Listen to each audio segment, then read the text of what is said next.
کی سزا۔ کسی گاؤں میں ایک دھوبی رہتا تھا۔ شہر کے لوگوں سے کپڑے گدھے پہ لاد کے گاؤں لاتا اور دھونے کے بعد اسی پر لاد کر واپس شہر پہنچتا تھا۔ دھوبی کی کمائی کا یہی ذریعہ تھا اور اس قدر کما لیتا کہ بآسانی گزر بسر کر سکے۔ اس کے باوجود وہ حد درجہ کنجوس واقع ہوا تھا۔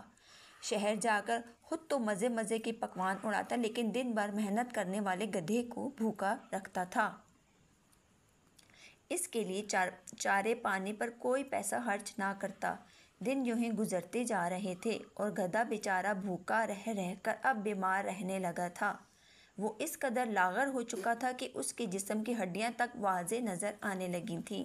لیکن ظالم دھوبی کو اس معصوم جانور پر ذرا ترس نہ آیا۔ ایک دن دھوبی شہر والوں کے کپڑے گدھے پر لاد کے لے جا رہا تھا کہ نکاہت کے باعث اچانک گدھا لڑکھڑا کر گر گیا۔ جس دھوبی کے سارے کپڑے مٹی میں گر کر خراب ہو گئے۔ دھوبی کو غصہ تو بہت آیا لیکن چونکہ وہ گدھے کی حالت دیکھ رہا تھا اس لیے اسے مارنے سے باز رہا۔ وہ سنجیدگی سے اس بارے میں سوچنے لگا کہ ایسا کیا کام کیا جائے کہ جس سے اسے پیسے بھی نہ لگانے پڑیں اور گدھے کی خوراک کا بھی انتظام ہو جائے۔ اور وہ انہی سوچوں میں گم گدھے کو ساتھ لیے گاؤں کی طرف واپس جا رہا تھا کہ اس کا گزر ایک جنگل سے ہوا جہاں اسے شیر کی کھال ملی۔ کھال کو دیکھ کر ایک ترکیب اس کے ذہن میں آئی اور اس نے جھٹ کھال اٹھا کر گدھے کو پہنا دی۔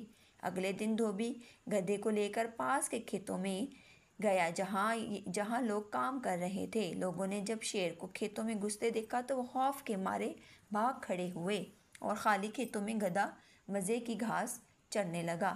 اب دھوبی نے روز کا یہی معمول بنا لیا۔ وہ روزانہ گدھے کو کسی نہ کسی کے کھیتوں میں لے جاتا۔ لوگوں کی شیر کی کھال میں چھپے گدھے کو شیر سمجھ کر ڈر جاتے اور اسے بھگانے کی جرات نہ کرتے۔ دھوبی خود چھپ کر تماشا دیکھتا اور جب گدھا گھاس چر لیتا تو اسے لے کر واپس لوٹ آتا۔ چند ہی دنوں میں گدھے کی صحت بہتر ہو گئی اور دھوبی اس بات سے بے حد خوش تھا کہ بغیر کسی خرچ کے اس نے گدھے کی خوراک کا انتظام کر لیا ہے۔ دھوبی نے اس بات سے انجان تھا کہ جھوٹ کی عمر زیادہ لمبی نہیں ہوتی۔ ایک دن حسب معمول دھوبی گدھے کو کھیتوں میں گھاس چرانے لے گیا۔ وہاں موجود لوگ بھی شیر کو دیکھ کر خوف کے مارے بھاگ گئے۔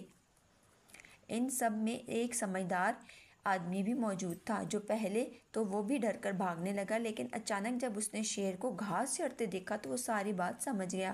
اسے علم تھا کہ شیر گھاس نہیں چرتے اور دور نظر دوڑانے پر اسے درخت کی اوٹ میں چھپا دھوبی بھی نظر آ گیا تو ساری حقیقت واضح ہو گئی۔ عقل مند آدمی نے کھیتوں میں کام کرنے والوں کو اشارے سے پاس بلایا اور انہیں ساری بات سمجھائی۔ سب نے مل کر دھوبی کو سبق سکھانے کا فیصلہ کر لیا۔ تمام لوگ آہستگی سے چلتے ہوئے عین دھوبی کے سر پر آ کھڑے ہوئے۔ جوں ہی دھوبی نے مڑ کر اپنے پیچھے طیش میں بھرے لوگوں کو دیکھا تو اپنی شامت نظر آنے لگی۔